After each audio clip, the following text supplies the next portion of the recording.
तो फिल्म की शुरुआत 1993 में एक हॉस्पिटल को दिखाने से होती है, जहाँ पर एक लेडी डॉक्टर अपने एक मरीज जिसका नाम गैब्रियल था उसके बारे में बताते हुए रिकॉर्डिंग कर रही थी। वो बताती है कि मेरा वो मरीज बहुत अजीब है, बहुत तेजी से वो बढ़ रहा है, साथ ही उसके अंदर बहुत सारी ताकतें भी हैं। रिकॉर्डिंग अभी चल ही रही थी कि तभी डॉक्टर का साथी घबराया हुआ आया। बताता है कि गैब्रियल फिर से भागने की कोशिश कर रहा है, वो दरवाजे को जोर जोर से पीट रहा है। ये सुनकर डॉक्टर जल्दी से उसके साथ कमरे की तरफ भागती है, जहाँ हम हॉस्पिटल का अजीब नजारा देखते हैं। हर तरफ अफरा तफरी मची हुई थी, जैसे लोग किसी चीज से डरकर भाग रहे हो। अब एक गार्ड के साथ कुछ डॉक्टर्स गैब्रियल के कमरे में गए। गार्ड के पास बेहोश करने वाली गेंद थी, इससे वो गैब्रियल को बेहोश करना चाहती थी, पर गैब्रियल उसके साथ साथ आकर डॉक्टर्स पर भी हमला कर देता है। वो गार्ड की बाजू को पकड़ के बुरी तरह तोड़ देता है, जिससे उसकी हड्डी बाहर आ जाती है। फिर वो अपनी खतरनाक ताकतों से हॉस्पिटल की सारी लाइट्स को फोड़ देता है। इस बीच मौका पाकर डॉक्टर वो गन उठाती है और गैब्रियल को शूट कर देती है, जिससे वो बेहोश हो गया। और ये लोग जल्दी से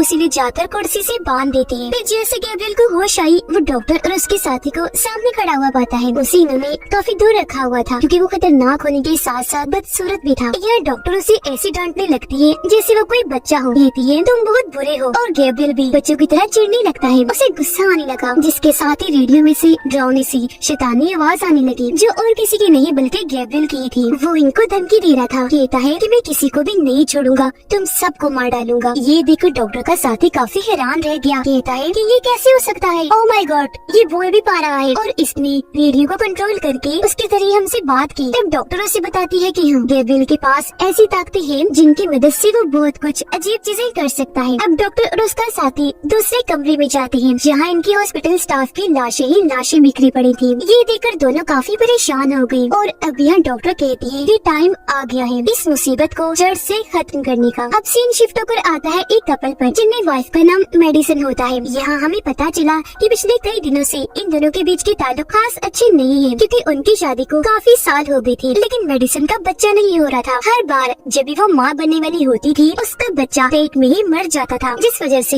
वो इतनी परेशान रहने लगी कि उसकी तबीयत में चिड़चिड़ापन आ गया। उसके हस्बैंड का गुस्सा भी तेज था। यही वजह है कि इनके झगड़े होती रहती थी। आज भी ये दोनों हस्बैंड वाइफ इसी बात को लेकर बहस कर रही थी, जहाँ मेडिसन के हस्बैंड को गुस्सा आ गया और वो उसे जोर से धक्का मारता है, जिससे वो दीवार से जाकर टकरा गई और उसके सर पर चोट लगने से खून निकलना शुरू हो गया। ये देखकर उसका हस्बैंड घबरा गया और जल्दी से मेडिकल किट लेने के लिए कमरे से बाहर भाग जाता है, ताकि उसकी मलहम पट्टी कर सके। लेकिन मेडिसन ये देखकर जल्दी से कमरे का दरवाजा बंद कर देती है और खुद को अंदर ही लॉक कर लेती है। असल में मेडिसन अपने हस्बैंड से तंग भी आ गई थी, क्योंकि वो एक जालिम हस्बैंड था। अक्सर छोटी मोटी बातों पर उसे मारने लगता था। फिर वो दरवाजे पर आकर मेडिसन को दरवाजा खोलने का कहता है, पर वो काफी कहने के बाद भी दरवाजा नहीं खोलती। इसलिए उसके हस्बैंड को रात कमरे से बाहर ही गुजारनी पड़ती है। वो जब सोफे पर सो रहा था तो उसे ऐसा महसूस होता है जैसे किचन में कोई मौजूद है। वो जब चेक करने गया तो हैरत, वहाँ मिक्सर मशीन चली हुई थी, फ्रिज भी खुला हुआ था और टीवी भी ऑन था, लेकिन वहाँ कोई था नहीं। उसका हस्बैंड अब ये सब देख ही रहा था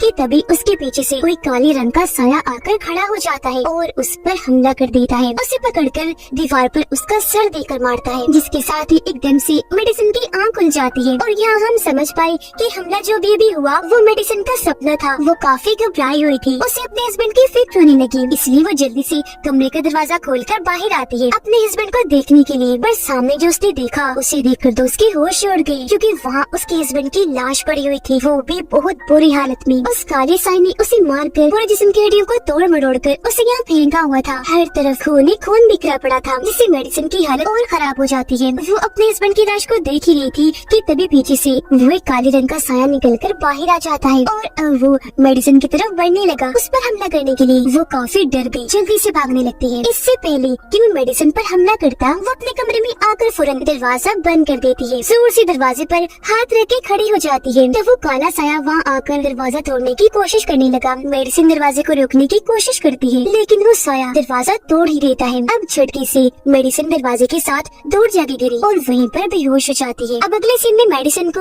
हॉस्पिटल में होश आती है। उसने जब आंखें खोली तो सामने उसकी बहन बैठी थी, जो पहले तो मेडिसन का हाल पूछती है कि तुम ठीक हो। फिर उसे बताती है कि दो बुरी खबरें हैं। मुझे बड़े अफसोस के साथ कहना पड़ रहा है कि इस हादसे की वजह से तुम्हारे पेट में पल रहा बच्चा मारा गया, और दूसरी बुरी खबर कि तुम्हारा हस्बैंड भी बच नहीं पाया, उसकी भी बहुत दर्दनाक मौत हो गई है।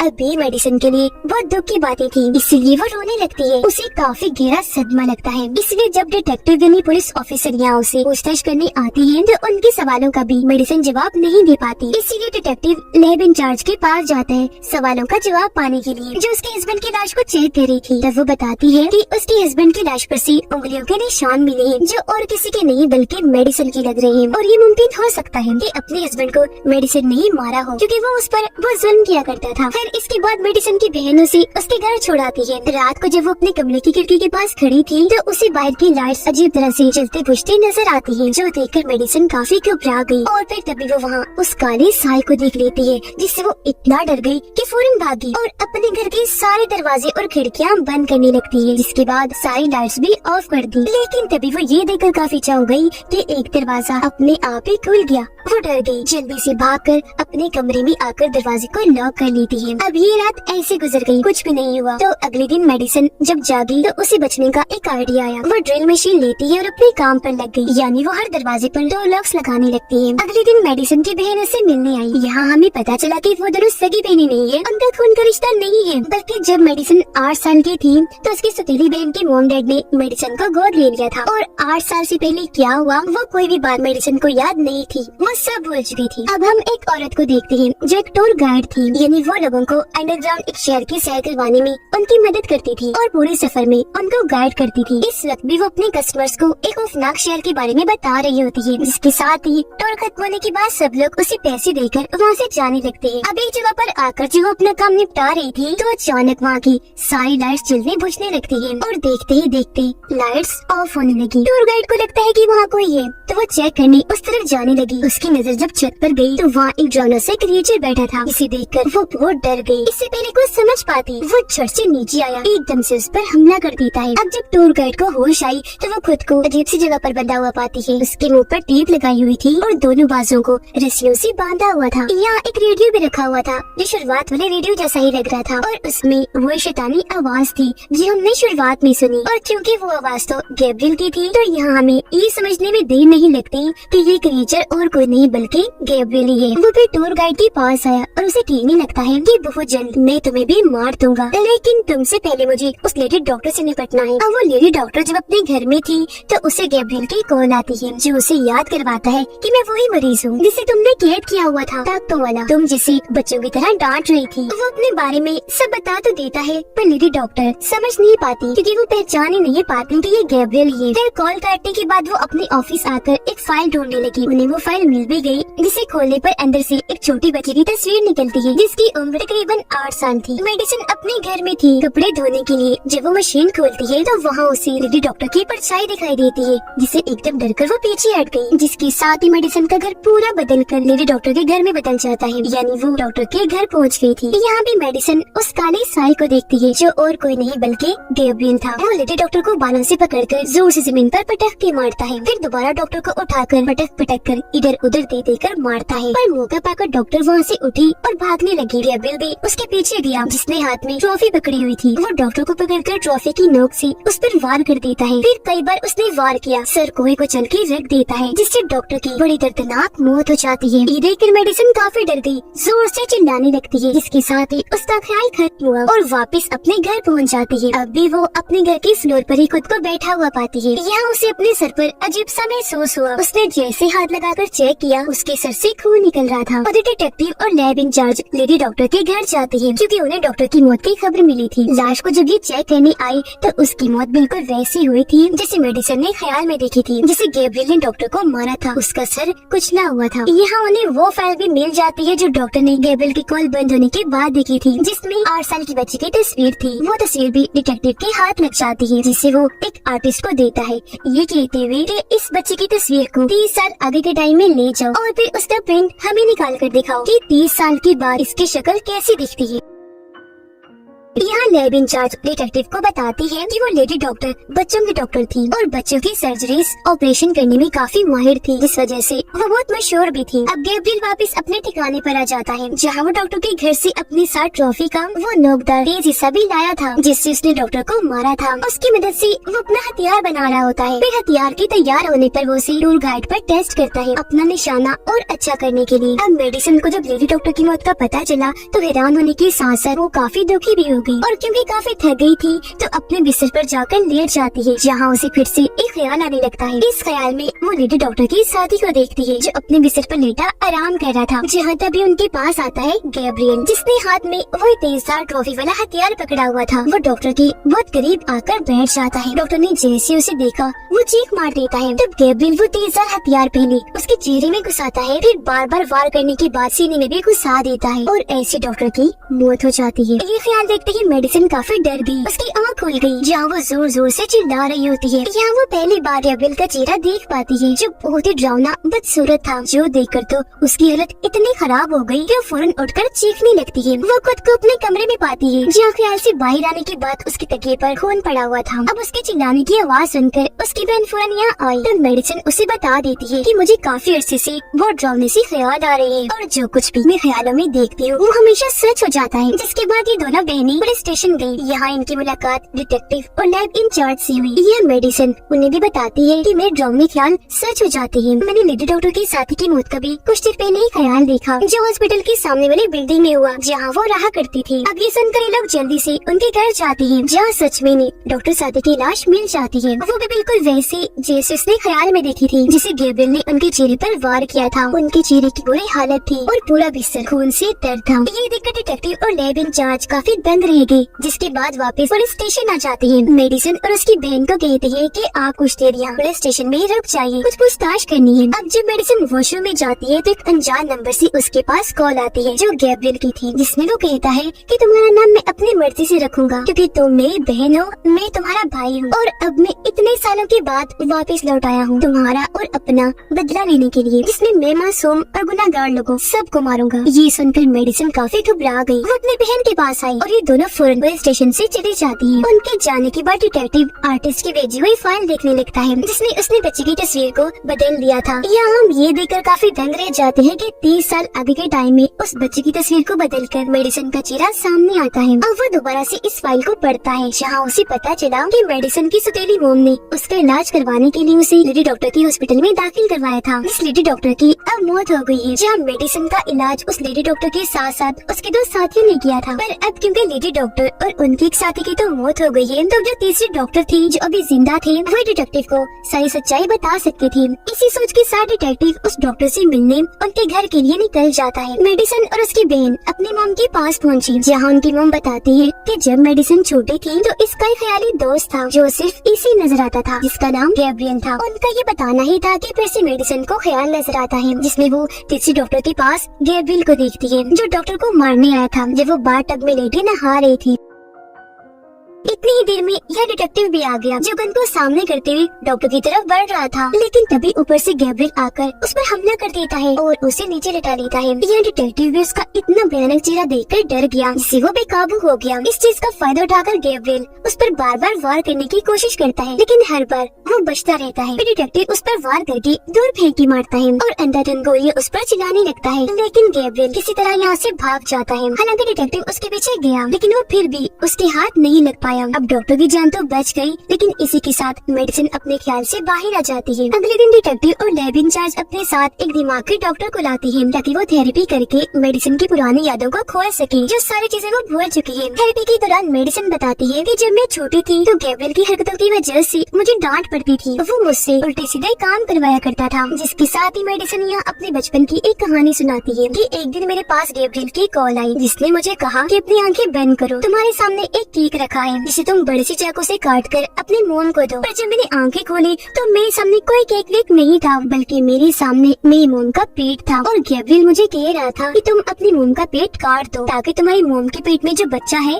वो मर जाए। तभी मेरी मोम की आंख खुल गई और जब उन्होंने मुझे ऐसे देखा तो वो चीखने लगती है। अब प्रेजेंट टाइम यानी मौजूदा वक्त में मेडिसिन जब ये बातें बता रही होती है वो भी चिल्ला रही थी। और वो टूर गाइड इसे गैब्रियल ने पकड़ा हुआ था, वो किसी तरह खुद को उसके कैद से आजाद कर लेती है और वहाँ से भागी बाहर निकलने का रास्ता ढूंढ रही होती है। लेकिन तभी उसका पैर फ्लोर पर अटक गया और वो नीचे की तरफ जाने लगी। अब जहाँ मेडिसिन और बाकी लोग बैठे थे वहाँ के ऊपर का फ्लोर टूटता है और टूर गाइड वहाँ से नीचे आके गिरती है, जिससे हम समझ पाते हैं कि गैब्रियल ने टूर गाइड को मेडिसिन के ऊपर वाले फ्लोर पर कैद किया हुआ था। थोड़ी ही देर में यहाँ पुलिस आई छानबीन करने, जो मेडिसिन को गिरफ्तार कर लेती है क्योंकि उन्हें ऊपर वाले फ्लोर से गैब्रियल के कपड़े और हथियार वगैरह मिले थे, जिससे सबको यही लगता है कि गैब्रियल मेडिसिन ही है और कोई गैब्रियल नहीं है इसके अलावा। और मेडिसिन ही है जो बचपन से दो पर्सनैलिटीज के साथ अपनी जिंदगी गुजार रही है। एक तो है मेडिसिन की, जबकि दूसरी अपने ख्याली दोस्त गैब्रियल की। पर यहाँ डिटेक्टिव इस बात से इत्तेफाक नहीं करता, वो सोच पे गुम था क्योंकि उसने तीसरे डॉक्टर के घर पर मेडिसिन के अलावा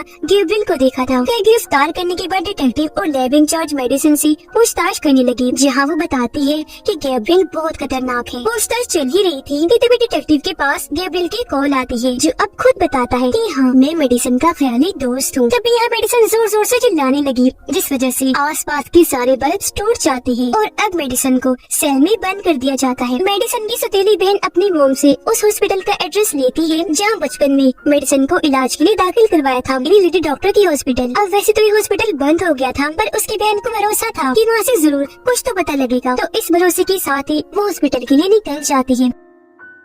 हॉस्पिटल आने पर वो वहाँ चेक करने लगी, जहाँ उसे मेडिसिन से जुड़ी कुछ रिकॉर्डिंग्स मिलती है, जिन्हें वो अपने साथ घर ले आती है। उन रिकॉर्डिंग्स को चेक करने पर उसकी बहन को पता चला कि मेडिसिन की असली मोम और कोई नहीं बल्कि टूर गाइड है। जी हाँ, जो फ्लोर पर से गिरने की वजह से जख्मी थी और अब उन्हें हॉस्पिटल में दाखिल किया हुआ था। आगे रिकॉर्डिंग चेक करने पर वो देखती है कि मेडिसिन की पिछली साइड से एक अजीब सा क्रिएचर जुड़ा हुआ था। तब यहाँ रिकॉर्डिंग में लेडी डॉक्टर बताती है कि मेडिसिन जो अपने मोम के पेट में थी, तो हमने देख लिया था कि उसका जुड़वा भाई भी है, लेकिन यहाँ एक मुसीबत थी कि वो मेडिसिन के साथ जुड़ा हुआ था। अब उसका जुड़वा भाई और कोई नहीं बल्कि गैब्रियल ही था। वो बताती है कि जब मेडिसिन पैदा हुई थी तो हमने उन दोनों को ऑपरेशन करके अलग अलग करना चाहा, जिससे मेडिसिन तो आराम से अलग हो गई, नॉर्मल थी, लेकिन उसका भाई नहीं हुआ। वो ऐसे क्रिएचर की तरह अजीब सा पैदा हुआ और उसके साथ ही आधा जुड़ा रहा। और क्योंकि दोनों का दिमाग और रीढ़ की हड्डी एक ही थी, इसलिए हमने गैब्रियल को मेडिसिन के अंदर से सारा नहीं निकाला, बल्कि जितना निकाल सकते थे बस उतना ही निकाला, बाकी अंदर रहने दिया, क्योंकि ऐसी मेडिसिन की जान को खतरा हो सकता था। और उसके दिमाग का ऑपरेशन करके बंद कर दिया, जिससे गैब्रियल आधा उसके अंदर ही रह गया। यहाँ डॉक्टर ये भी बताती है कि गैब्रियल खास किस्म का बच्चा था, उसके पास अनोखी ताकतें थी। वो आसपास के सिग्नल्स और वेव्स लहरों को कंट्रोल कर सकता था। तभी उसने रेडियो के सिग्नल्स को कंट्रोल करके शुरुआत में कहा था कि मैं तुम सबको मार दूंगा। फिर एक दिन गैब्रियल ने मेडिसिन को कंट्रोल करके हॉस्पिटल में तबाही मचा दी।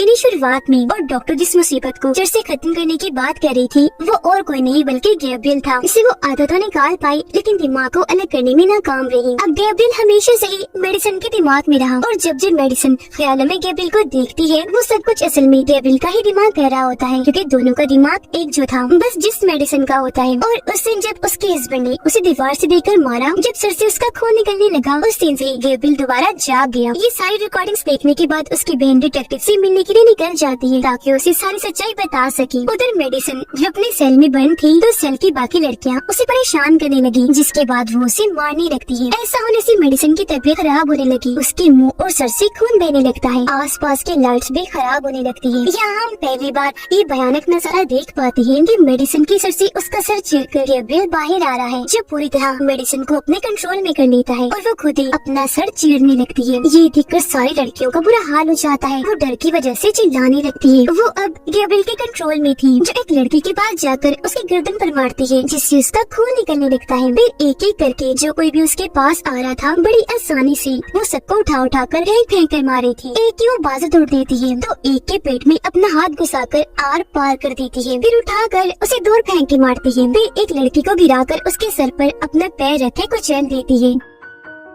घूमकर एक के पास आई और उसे नीचे गिराकर उसकी गर्दन मरोड़कर मार देती है और ऐसे उसने सबको एक एक करके बुरी तरह मौत के घाट उतार दिया। जिसके बाद मेडिसन यानी गैब्रियल वहाँ से बाहर निकलकर यानी खुद को आजाद करके अपने कपड़े और हथियार लेकर यहाँ से निकल जाता है। मेडिसन की बहन डिटेक्टिव को कॉल करके सब कुछ बता देती है, लेकिन डिटेक्टिव को कुछ भी समझ नहीं आता कि आखिर वो क्या कहना चाह रही है। अब डिटेक्टिव और लैब इंचार्ज फौरन सेल में गए, जहाँ उनका भी सामना गैब्रियल से हो जाता है, जो उन दोनों पर भी हमला कर देता है। वो दूर ही थे, घुमाकर उन पर वो कुर्सी फेंक के मारता है, जिससे वो दोनों काफी जख्मी हो गए और गैब्रियल यहाँ से भाग निकलता है। इतनी ही देर में ये मेडिसन की बहन भी आ गई। तब लैब इंचार्ज उन्हें फौरन उस हॉस्पिटल में जाने के लिए कहती है, जहाँ टूर गाइड यानी मेडिसन की मॉम दाखिल थी, क्योंकि गैब्रियल का अगला टारगेट वही थी। वो जब हॉस्पिटल पहुंची तो वहाँ गैब्रियल उसकी बहन को भी जख्मी कर देता है, साथ ही एक गार्ड के सीने पर वार करके उसे भी मार देता है। और अब वो मेडिसन की मॉम के कमरे में चला जाता है। यहाँ मेडिसन की मॉम उसे माफी मांगती है कि प्लीज मुझे माफ कर दो, मैं अपनी गलती मानती हूँ। हाँ, मुझे तुम्हें अलग करना नहीं चाहिए था, क्योंकि तुम भी मेरे बेटे ही थे, मुझे तुमसे भी प्यार करना चाहिए था, लेकिन अब प्लीज मेरी गलती को माफ कर दो। वो अपनी मॉम की बातें गौर से सुन रहा था और उनकी बात मानकर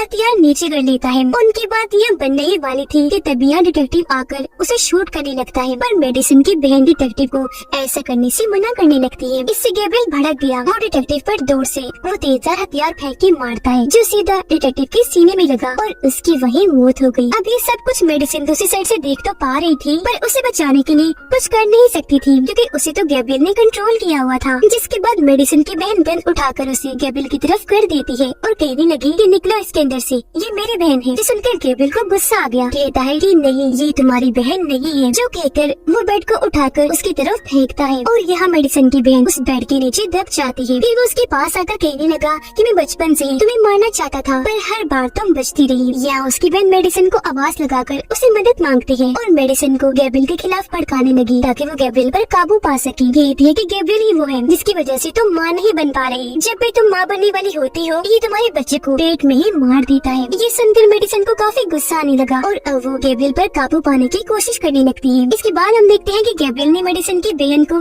गन से शूट करके पहले उसे मारा, फिर मेडिसन की मॉम का गला घोटकर उनकी भी जान ले ली। जिसके बाद गैब्रियल अपने सामने मेडिसन को पाता है, क्योंकि मेडिसन ने आखिरकार अपने दिमाग पर काबू पा ही लिया था और अब सब कुछ उसके हिसाब से हो रहा था। यानी कि मेडिसन की बहन और उसकी मॉम की मौत बस एक ख्याल थी, जो मेडिसन अब गैब्रियल को दिखा रही थी, जैसे वो पहले मेडिसन को दिखाया करता था, क्योंकि असल में उसकी मॉम और बहन जिंदा थी। यहाँ वो पहली बार गैब्रियल की आंखों में आंखें डालकर उसे बात करती है, कहने लगी कि मेरे जिस्म और दिमाग पर सिर्फ मेरा हक है और अब से इन पर सिर्फ मेरा ही कंट्रोल होगा, और अगली बार अगर तुमने फिर से मुझे कंट्रोल करने की कोशिश की तो सुन लो, मैं भी उसके लिए तैयार हूँ। उसका ये कहना ही था कि मेडिसन का खुला हुआ सर बंद हो गया और वो वापस अपने होश में आ गई, और अब उसने गैब्रियल को अपने अंदर से निकालकर हमेशा हमेशा के लिए जेल में बंद कर दिया था। होश में आने पर वो अपनी बहन को बेड के नीचे से निकालती है, जो कब से वहाँ दबी हुई थी, पर खुशकिस्मती से जिंदा थी। उसकी जान बचाने के बाद मेडिसन उसे गले से लगा लेती है, कहने लगी कि सिर्फ खून के रिश्ते ही सब कुछ नहीं होते, बल्कि हमेशा वो आपकी होती है जो आपके साथ रहेंगे, आपका ख्याल रखती है, और तुम ही मेरी बहन हो, हमेशा रहोगी। बेशक हमारा खून एक नहीं, मैं हमेशा तुमसे प्यार करूंगी, तुम मेरी बहुत अच्छी बहन हो। ये बातें करते हुए दोनों बहनें जज्बाती हो गयी और एक दूसरे के गले से लगकर रोने लगती है। उनकी मॉम भी उन्हें देखकर काफी खुश हो रही थी, क्योंकि अब वो गैब्रियल से आजाद थी और हमेशा अपनी जिंदगी हंसी खुशी गुजारेंगी। और इसी के साथ इस फिल्म की कहानी इधर ही खत्म हो जाती है।